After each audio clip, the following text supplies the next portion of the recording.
What's up, everybody? This is the Toy Photographers Podcast. We have an amazing episode for you today. We got D Amazing on the other line. We're going to have an incredible episode. We're going to get into all sorts of topics today.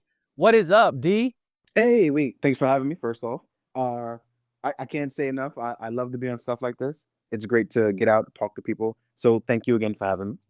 Man, you are welcome. It is a pleasure, and I have been a longtime fan of your stuff for years, man. So it's really a pleasure of mine to be able to have you on the show. I'll come on whenever you have me. I appreciate it, man. I appreciate it. Man, you have an incredible Instagram, you have an incredible YouTube page, you have, so many avenues that people are able to access your content. Like, I just want to go ahead and just start it off. Like, how long have you been doing toy photography, man? Uh, I often lose count. That's why the came in because honestly, if we're gonna say how many times I've done it, uh, it's rough because it's been a long 8-year road. But I think to say professionally, where people have noticed me, has been the last 4 years. Because I definitely spent the Wow. first 4 years being terrible at this. I'm not Wow. even gonna try to sit here and lie about it. I was not good. It took years and years of practice and learning and refining, not being colorblind anymore, and boom, here I am. Nice, man. That's incredible. I didn't know you've been doing it that long. So did you just kind of learn about toy photography from social media, or how did you get exposed to toy photography? I was always doing it, and but I was invited to Instagram, where I learned about ACBA to by someone who at the right now I cannot remember. Whenever I'm put on the spot, I can never remember. I was invited to someone. I joined the group, and I learned. And then I wanted to go further, so I went and tried to learn more. Went back to school and took some more photography classes. Got certified, and then I continued to practice on from there now. Because even though what you're good at with photography doesn't always translate to what you're good at posing, and I was always good at posing, but I was never good at photography, and then vice versa. So here I am now. Dude, you're amazing at both. You said you got certified. What does that mean you got certified?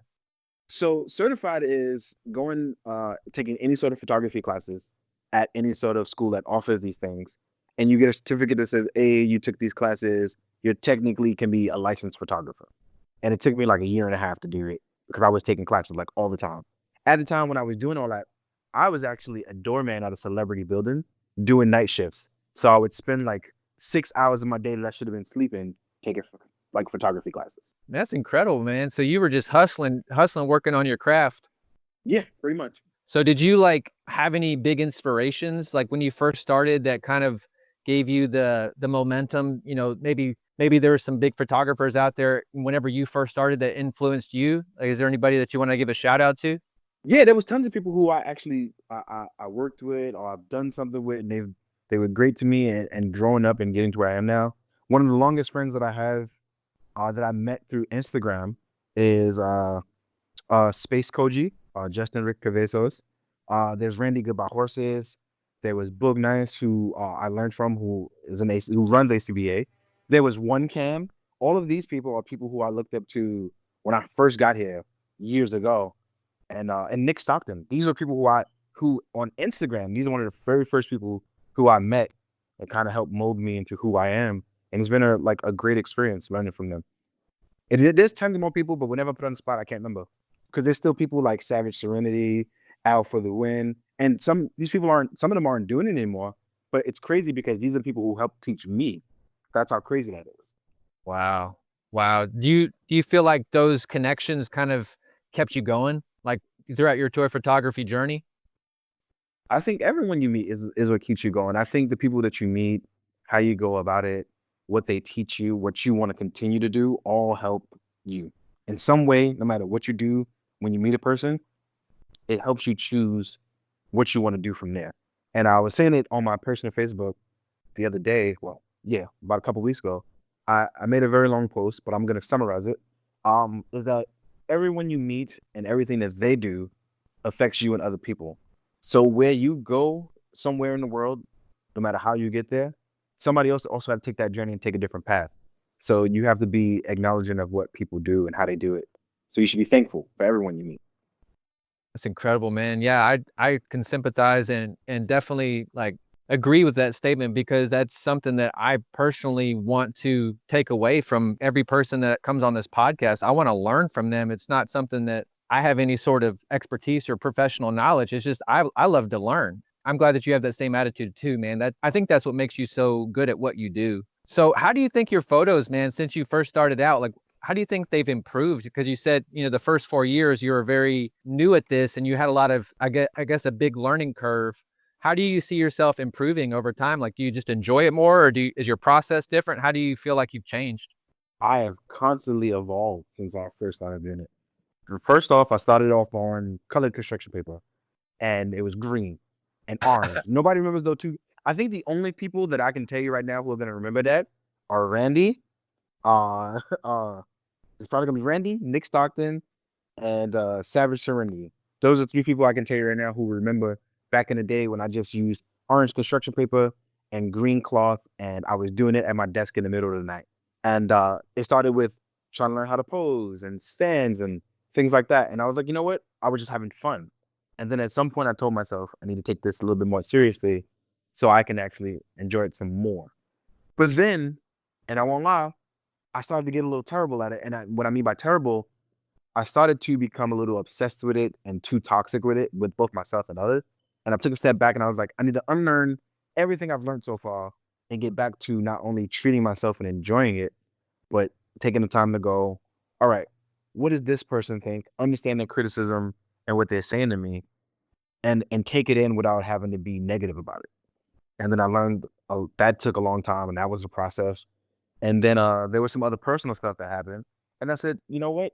Again, I need to get back to enjoying this Mm. and making it fun.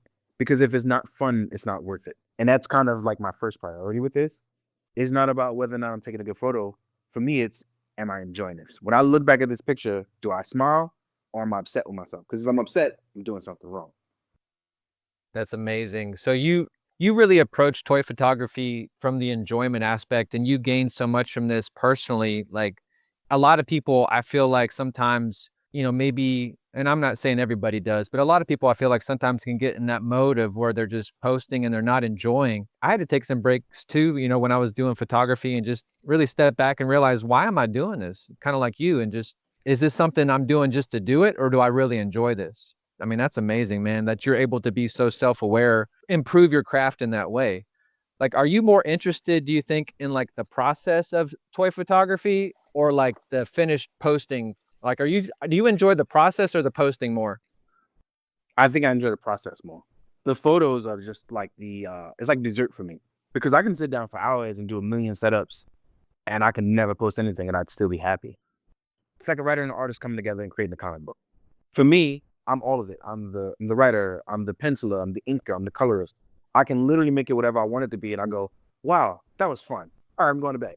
Like the picture part is the bonus because now I get to share that with you, which Right. is why I started to share the process more with people because I realized people don't. Some people, and I'm not gonna say it's everybody, because some people clearly don't understand that.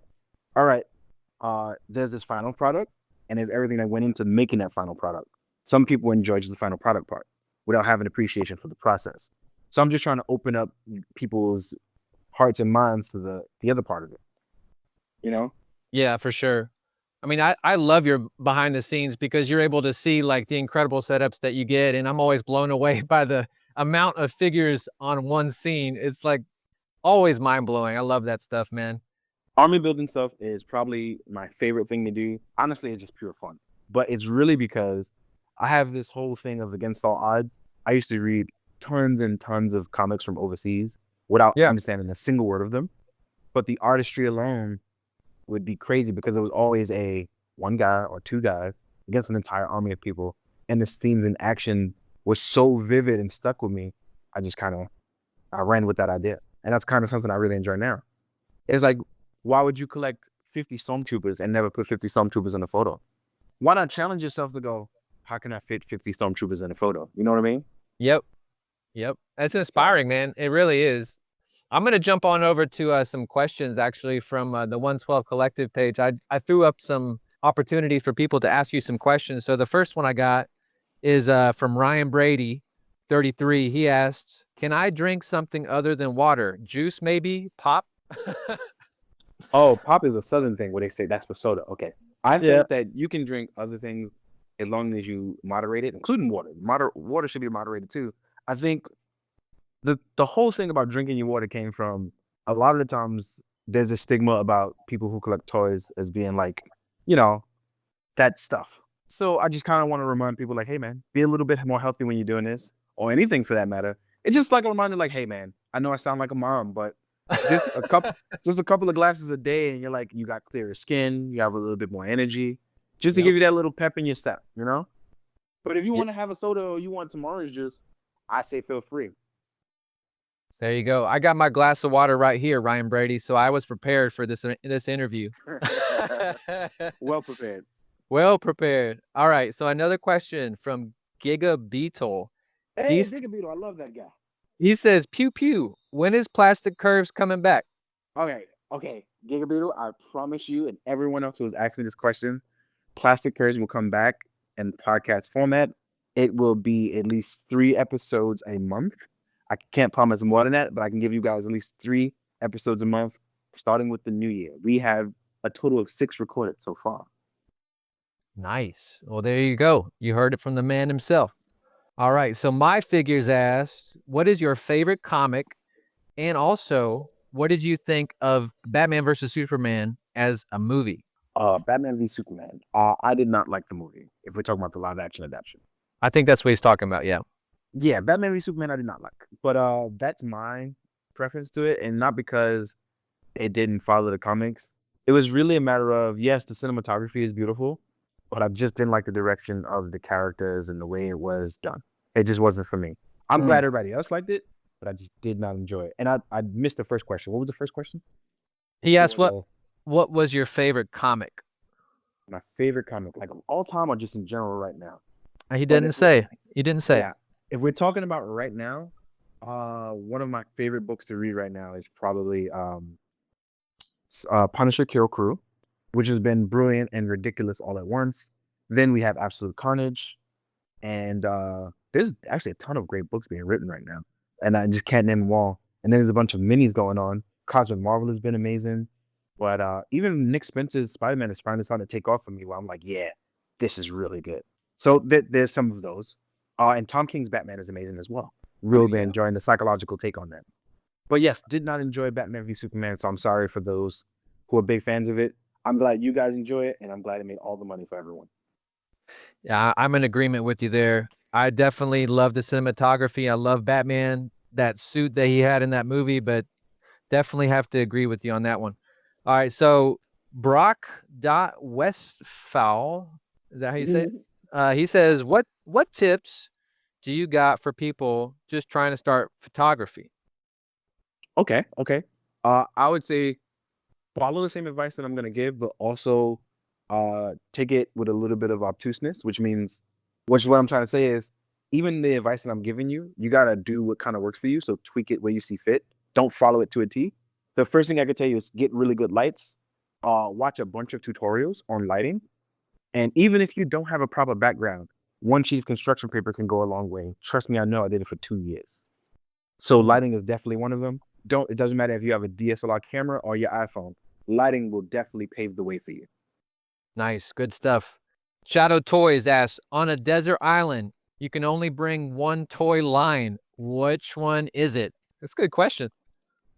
I'm bringing water, the toy line of water, because The on toy desert line of island, what? definitely don't want to die of thirst. But if we're talking about if I already had water and supplies and things like Yeah, that, I yeah. would probably still bring the Shinkeko Seiho Kamen Rider line. At the end of the day, I love a ton of lines, but I have a personal affinity towards Kamen Rider due to my older brother. We have a very special relationship with that. So Kamen Rider is my number one. Kamen Rider. Yep. Nice, nice. I have no idea. And I love your Kamen Rider stuff, but it like goes over my head. I have no idea. I love it, man, but I have no clue. That's incredible, man. I do love Power Rangers though. So I mean, I know it's is it related? People are Yes. gonna No, people it's are gonna related laugh at because me. no, that's kind of how it works. So in Japan, Power Rangers is based off what is called Super Sentai. That's what they take all the adaptations for in America. And Naruto and Super Oh. Sentai are set in the same universe. Oh, I didn't Then know that. sometimes they even cross over. So all the Tokusatsu heroes for the most part, with the except that's even happened. Ultraman is crossed over with Kamen Rider back then, but there's been times where at one point either they will cross over for this year's teams or vice versa, or with an older team. It's kind of like it's like their version of Marvel or DC. Okay. Wow. I did not know that. Thank you, man. Yeah, I it's appreciate a the big thing. info. Yeah, no problem. It's a big thing over there. It's been 40 years for Kamen Rider. Actually, it's now 46, I think. Might be Wow. more. I can't remember. And then I think Super Sentai is reaching their 40th soon. That's amazing. I had no idea it's been that long. Yeah. Because I remember when Power Rangers started up in the States, and it was like in the early 90s, right? 1992. 92. And I remember my mom, she made me a hand-sewn Red Ranger outfit, and I went around my school just like karate chopping everybody. I loved it. Wow, you had a good thing going. Trust me, that's what most of us did. That's awesome. All right. So we got another question. Ty.not underscore a bunch of numbers. He says, how old were you when you started collecting? I can't remember the exact age, but I remember when comics were still $1.25, and I was collecting the Marvel superheroes line. So I don't know how old that makes me, but I was around that time. So I'm guessing 93, Oh, wow. 93, 94. And that's me as a kid. But if we're talking about as an adult collector, uh, since I was 19, and I'm gonna say that because you're older than 18, so that technically makes you an adult. But as an adult collector, I was already buying my own stuff, but now I had a way of displaying it in my college dorm, and I started to pose them a lot. Didn't take photos of them yet, but I was posing them up almost all the time. Like I would do things like have Savage Dragon holding up a Marvel Legend back then from Toy Biz. You know what I mean? Stupid stuff Yeah, like that. I totally have to say I did the same thing. I started getting back into toys when I was right after college. So no shame, man. No shame. Another question from Deadpool underscore ACBA. He says, how does it feel knowing that you inspired so many people to take on this hobby? That's actually a very tough question to answer. Simply because I often forget that there are people looking up to me. I try to set the example, but most of the time I kind of block it out. And not like in a bad way, but because at some point you go, if I'm that influential to people, like I hope I'm not doing anything wrong, and you become a little self-conscious. So I Yeah. try not to do that stuff. But it is a wonderful experience when people hit me up and go, "Hey man, you inspired me to do this." And it like insincerely makes me happy. Like I know it's hard to translate through a text message or a message that I'm sending someone on the internet, but it does mean a lot to me that people can go, "Hey man, I bought this thing because of you, but now I'm really happy because of it." So it makes me happy to know that. It really does. Man, that's yeah, for sure. I definitely can say the same thing. You've helped me decide on many a figure. So I'm in the same boat as Deadpool underscore ACBA. Last question is from Arium underscore error. He asks, were you in the military? I have military family, but I am not been in the military. And trust me, my uncle is trained to death, and I did not enjoy any of that. Gotcha. It's very Well, hard on me about that. I have an aversion toward guns because of that. So I don't really like guns. Which is why in my videos I'll always be clueless about a gun. But 7 years of knife training and trust me, you get really good at hurting people real fast. nice, man. So you into martial arts a little bit? Yeah, it took 12 years of it. Nice, dude. So that's where you get the inspiration for all those moves on the ACBA stuff. Although they're all real moves for the most part. Even if you don't have the dexterity to do the crazy superhuman stuff, for the most part, most of it is real forms. Nice.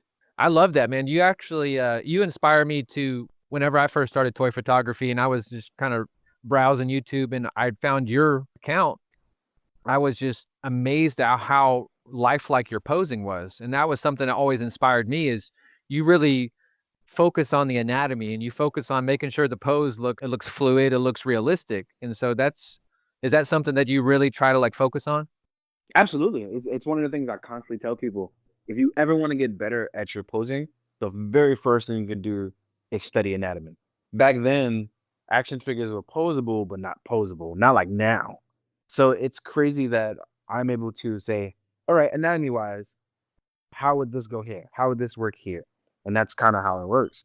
Where if you're going to be Spider-Man, Spider-Man has the ability to bend in ways that us as humans technically can't do that, not for long periods of time.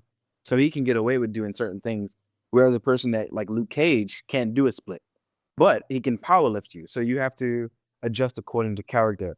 And that's kind of the things that, because I've read comics so long, I kind of know them all very well. At least I have a sense of it. Yeah, it's always good, man, whenever I see you busting out Spider-Man, because I'm like, I forgot Spider-Man could do those crazy moves. Yeah. That's usually how it works.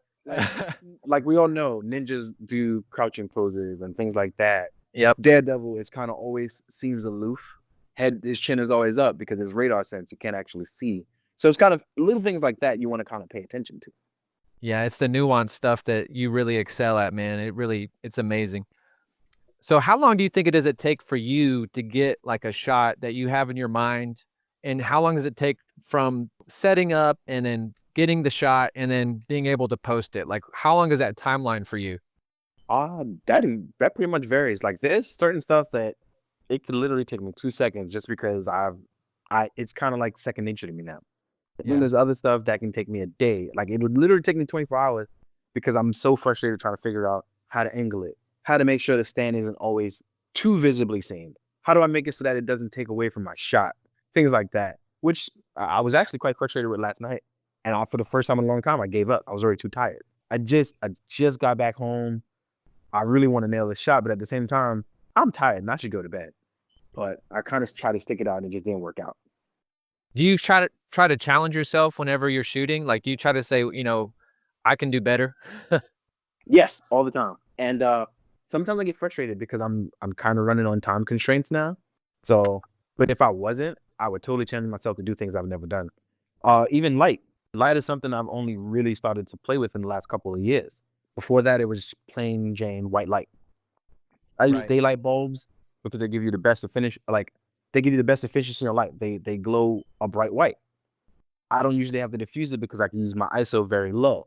That was something I very much enjoyed, and that's why you got the high quality of detail in my pictures before. But light, playing around with color, has allowed me to manipulate a mood, set a theme for it, kind of make the colors seem fit for what's going on. Little things like that have really changed my style.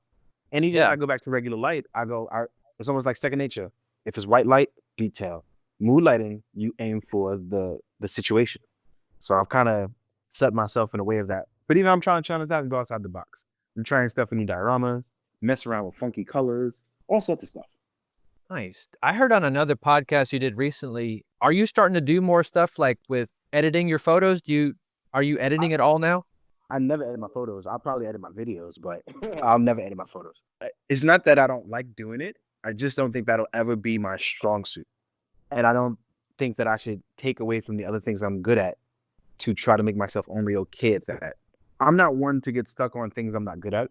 I just don't. If I'm not good at it, I tell myself, okay, I'm not good at it. And that's fine. I don't want to get hung up on something I'm not good at because some people, and I guess I used to do this as a kid because my mother tells me about it all the time. When I wasn't good at it, I would get really upset and she would tell me like, it's okay. And I would like, no, it's not okay. I need to be better at something. So I Mm, learned as an adult, I don't have to get hung up on that kind of thing. nice. So you just focus on your strengths and just try to make your strengths so strong that your weaknesses kind of disappear. Yeah, pretty much. I mean, and even I don't even consider it a weakness. I can just consider it. This is not a skill I can do, but that's Yeah. why you have a good circle around you and friends that go, "Hey, I can't do this thing, but you can. May I have your help?" It's. I don't think that's something that should be seen as a weakness.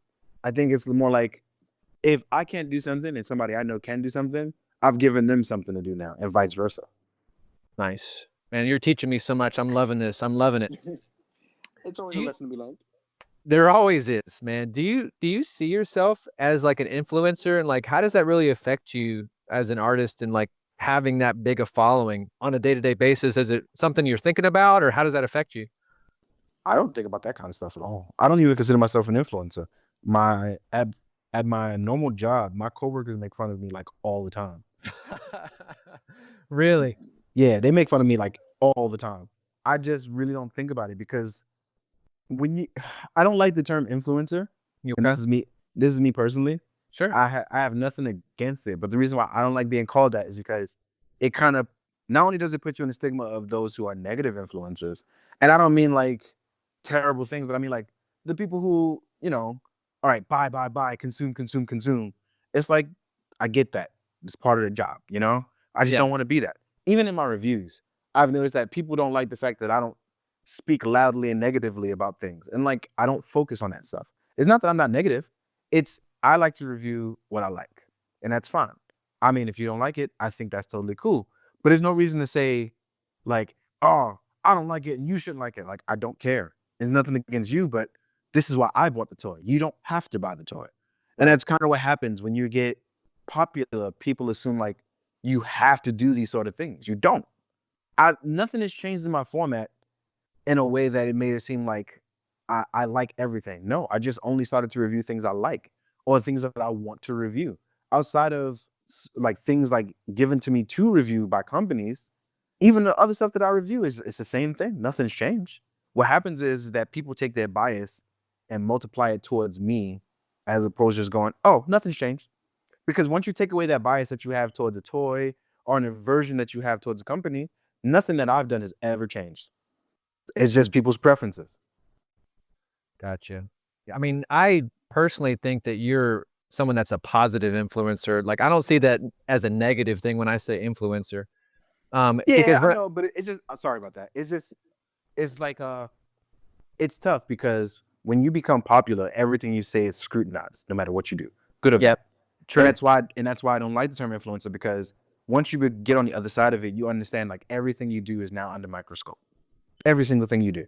And it's not fair to the person who is trying to live a normal life outside of already providing the service for you. When I first started watching your reviews on YouTube, I always appreciated the fact that you weren't focusing on the negative and that you weren't harping on it, and you always found something to enjoy about a figure. Even if there was something glaringly, obviously wrong with it, you're like, I'm still finding ways to enjoy this. And so that's what I always took away from your reviews was like, okay, appreciate the fact that you are able to, focus on the positive, even though there may be something that you don't like. Yeah. And that's my thing. Like that's what I've always tried to do. Early on in my reviews, it was kind of just me rambling on, sounding nervous, until I finally got a stride for it. And I realized, I still don't really like doing this, but you know what? I'm starting to get the hang of it. And you know what? I've realized what was making me uncomfortable. Well, part of it was I don't like being in front of a camera, whether I'm behind it or in front of it. And it's really hard to try to harp on negative things, which is why for a long time I stopped watching any other reviewer, because I noticed that other reviews kind of just stacked on all the time. I hate this. I hate that. And I kind of, it would bother me because now I had to kind of find what was different. So for me, there would be things that people didn't like, and I went, that really doesn't bother me, you know? And Yeah. it's fine. But Yeah. because I watched other people do it and I realized that's what happens, it kind of persuades you already in a way. You know what I mean? Like Exactly. your mind already takes it all in, and you have to be careful of what you take in. So I try not to consume things that don't fit my mindset. And not that I'm not open, it's just if somebody hates something, why would I watch them hate it for 12 minutes? Exactly, and I can relate that to whenever I go see a movie that I'm really excited about, I won't read any reviews, any sort of speculation or anything about the movie. I just wanna go see it and be able to appreciate it first and decide without having anybody influence my thought, and then once I'm done, then I go and read and see if they thought the same things I did. So, I mean, I Yeah. could that's how I kinda look at it, like the way that you're doing it with reviewing your figures, and I love that. Yeah, and it makes more sense to me. And it's like, and what I do is after I'm done, I can go, all right, breath of fresh air. Now I take in somebody else's opinion because mine is already set in my way. Like I've already set it in my own brain, you know? Yep. So it's tough. So when when you watch someone harp on one thing they didn't like, suddenly you go, you know what? I really don't like that either. You ever notice that? Like, no matter, this could be anything. Like if you hear someone say they hate mac and cheese for 8 years in a row, eventually you'll hate mac and cheese too. You Yep. know? Yep. What's that old saying? Show me your 5 closest friends, and I'll show you the next 5 years of your life. Yep, pretty much. Yep. That's why I strive to do something different. That's why I always try to focus more on my photos than I do my YouTube. And it's crazy because I still only consider myself a photographer, but I'm more known as a reviewer than I am a photographer, and I find that crazy. It even says at the beginning of my reviews, I'm a photographer. But everyone knows me more as the amazing reviewer than they do the photographer. Yeah, they do. That's true. How long have you been reviewing figures on YouTube? 6 years, 6 or 7 years, Oh, 6 or 7 years. So I started right after I actually started learning about photography. And if you can still find my old stuff, that was absolutely terrible. It's there. It shows. You know what I mean? Yep. Yep. You definitely have changed your setup. And I think that only comes with, just doing it, and doing it Yeah. and learning. I kind of throw out these big nebulous questions for toy photographers. And I just want to ask you this. Where do you want to be, man, in 10 years? Like, where do you see yourself, like in the community or just personally in 10 years? I just want to not be dead and happy. I can't ask for more. Nice. I can't tell people I want to be famous, and that would not even be true, not even remotely. I still just want to be able to enjoy toys. I want to be able to live a happy, healthy life, and continue to bring happiness to both myself and others. That's all I can literally ask of anyone.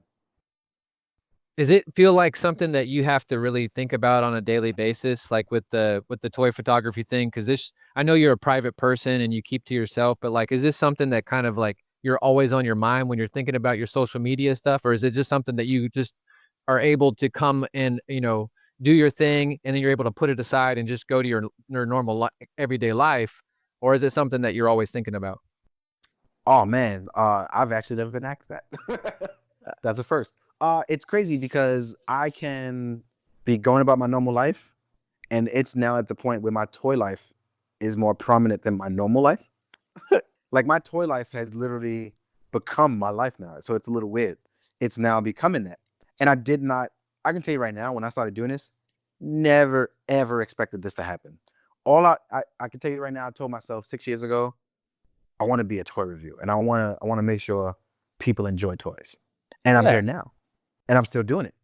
But sometimes I actually don't enjoy it because I see the amount of negativity that just surrounds. There's a big dark aura around the toy community that I don't like, Yeah. and it bothers me because I can't change it. I'm just one person. I can't change it. No matter how hard I can fight and advocate for it, I know it's not going to change. It only changes when people want to change. So I don't try to change people.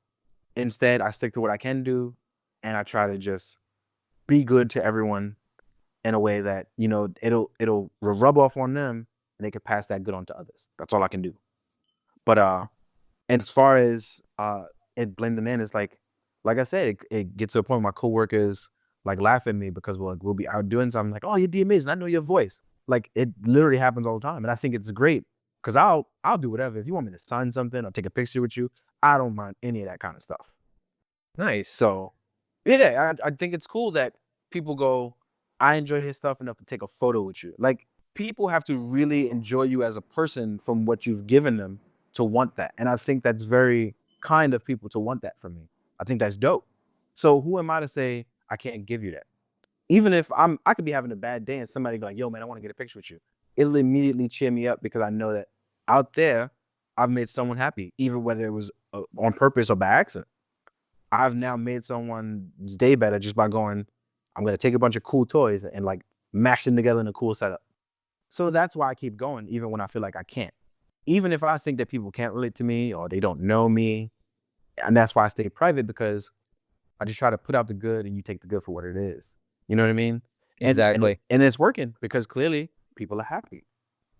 And then sometimes there are days, and even though yesterday I felt like, man, sometimes it's like, you know what? If I stop now, it'll be all right. I could just do nothing and pet my cats for 20 years, you know? Yeah. But and then somebody came up, well, somebody messaged me today and like, hey man, I really enjoy what you do. Please don't stop because, I really enjoy watching your stuff. So I go, you know what? It's reason enough. Even if I just do one every now and then, it's still enough for somebody to go, you know what? They're not gonna get in trouble. They're doing what they want to do. They're happy. You can pass Yep. that on to others. Why not pass on happiness to others? For sure.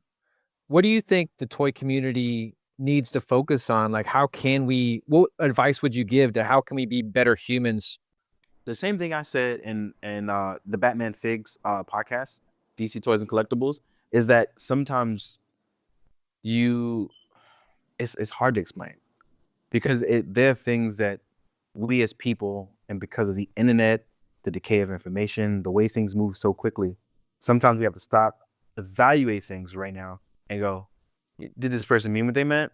Yeah, they did. Okay, do I have to address it? Not really, because at the end of the day, it's still the internet. You know what I mean? Yeah. Like, you don't have to. It's not to say that cyberbullying isn't real. It's very real. But at some point, you can go, all right, cool, block. Like, you don't have to. Certain things you don't have to put up with. Certain things you do, obviously. But if there's a way you can go, I don't need this negativity out in my life. How can I cut the fat out? Do it, because you'll catch yourself passing on that negativity the same way I'm trying to pass on good.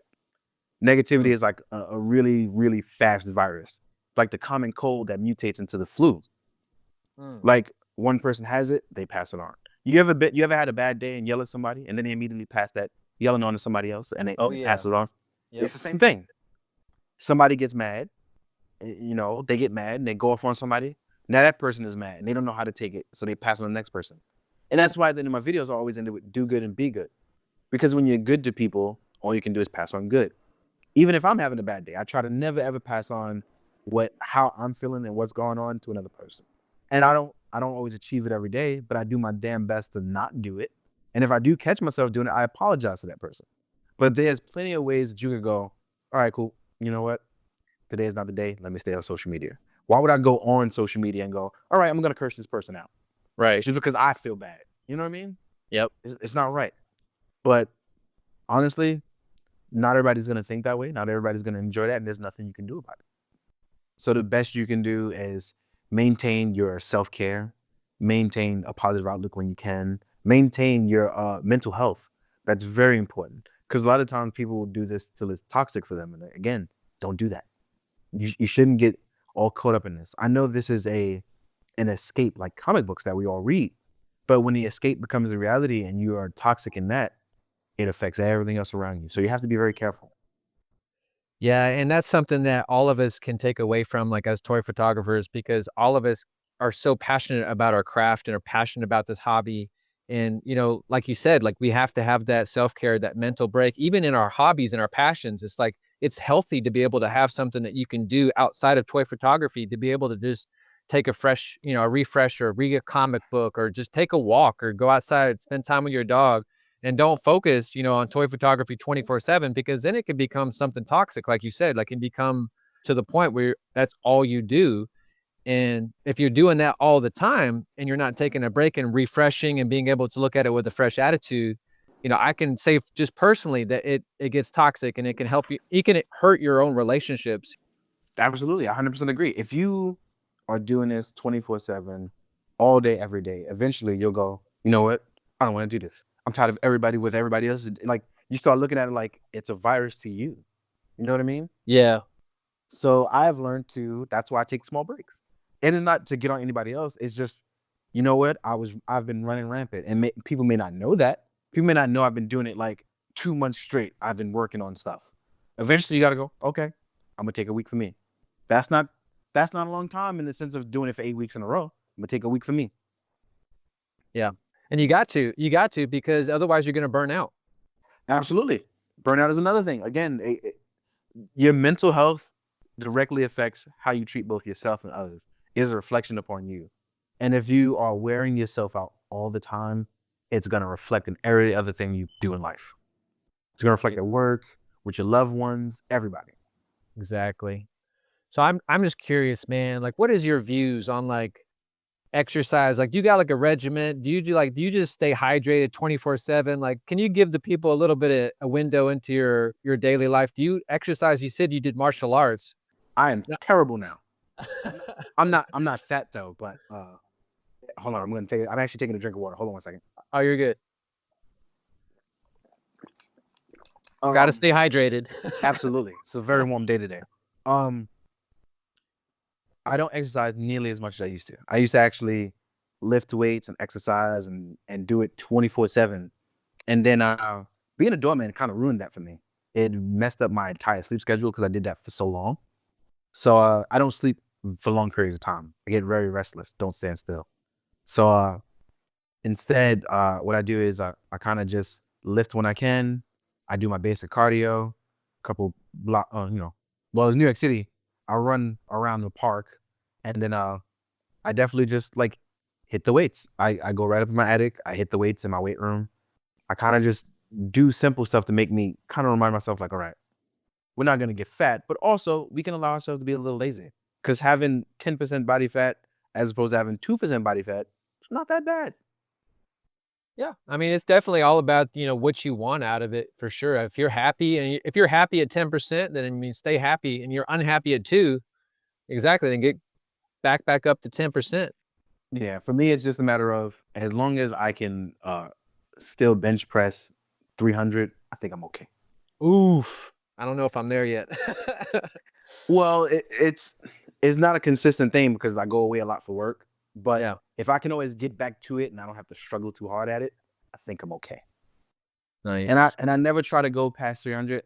And it's not about not knowing my limits. It's just a matter of I know a nice safe goal I want because I've seen people literally be like, all right, you know what? I haven't gone to the gym in 6 months, but I'm gonna bench press 450. And then they blow their back out. Or even worse, they do powerlifting and then they pass out immediately after they put the damn weights down. And it's like, dude, just relax. You can ease your way back into this. Yep. There are things like that where I go, okay, you know what? I'm gonna slowly get back to 300, and I'm okay. Right now I'm at like 240. I'm like, oh, and that's 240 with luck if I'm lucky. Yeah. Do you do it for the mental health, or do you do it for, like, how do you kind of frame your exercise? Like, what is your motivation? Don't be fat. That's I'm not even gonna try to sit here and lie to you. I have a pretty decent metabolism, so I don't have to work too hard. You Nice. know what I mean?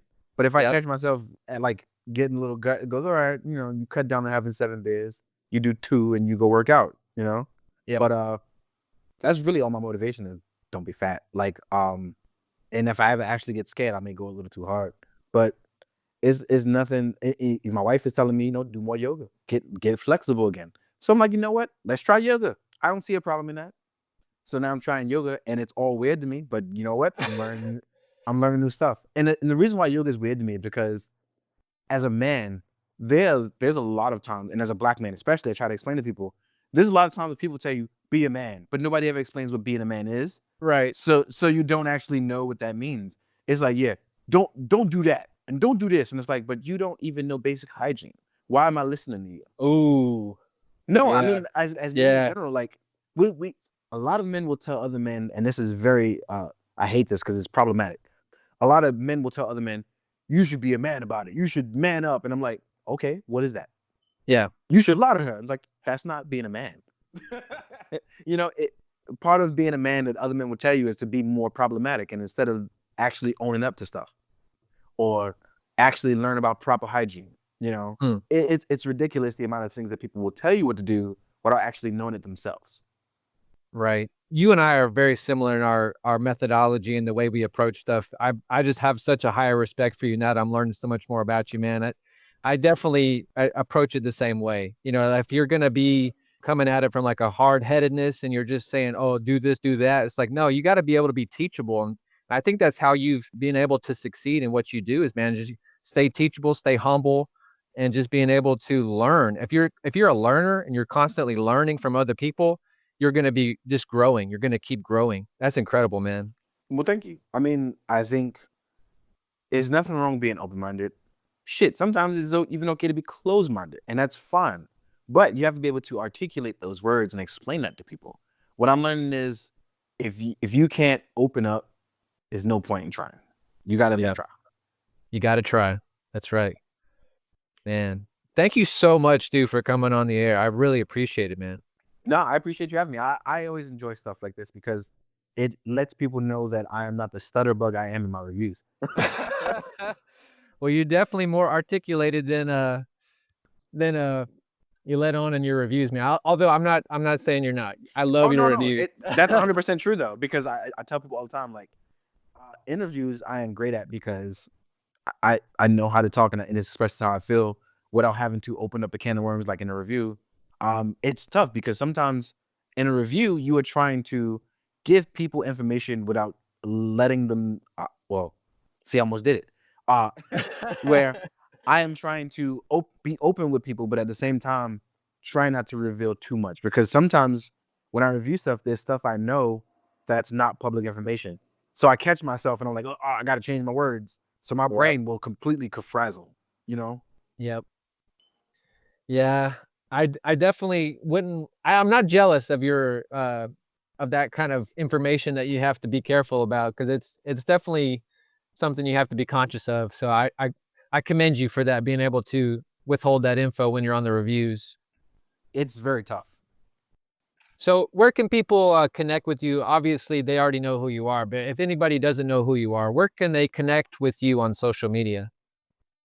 Okay. Hi, my name is The Amazing, for those that know. And you can follow me on Instagram at D2 underscores amazing. So that's D little bar under amazing. Or you can go to my website, which is d-amazing.net.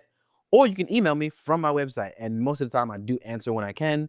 The only thing I pretty much do not answer to is personal questions about my life, but I'll answer most toy stuff within the capacity that I can. And yeah, that's what I do. Awesome, dude. And also, you can find me at Dagobah_days. You can find the 112 Collective page at 1.12.collective. And you can find the Toy Photographers podcast at ToyPhotoCast. And my mantra for this D is just we are storytellers. As toy photographers, we're telling stories. And that's something that you really embody, man. You're always telling stories, whether it's like you said, taking one versus 100, and you're always able to spread that joy of toy photography. So thank you so much, man. And whatever you want to say, man, open up the mic. As always, do good, be good, drink your water. But more importantly, if you catch yourself out there, you know, just being a knucklehead, try not to be. Sometimes it's tough. No, seriously. Sometimes it's tough. Sometimes you don't know that you're being a butthead and you got to go, you know what? I should really chill. Because you have to put yourselves in other people's shoes, which I'm learning is that if you don't want that being a thing, kind of don't do it because it could always bounce back on you. And that's fine. But it's also like, you know what? Stand up for what you believe in. Unless what you believe in is a farce or you're a jerk, then don't believe in that. Don't do that. I love it. Do good, be good, drink your water, folks. You heard the man. I mean, if you don't want to drink water, don't, like the guy said, you can have a pop, you can have some juice too, but Yep. do it moderately, Don't drink 5 gallons of soda. I think that's terrible. But Yeah. You could definitely have some health issues for sure. yes. But two All, gallons of water don't hurt though. Don't hurt. that's for sure. All right, man. Thank you so much. And everybody, have a great day. Bye. Bye.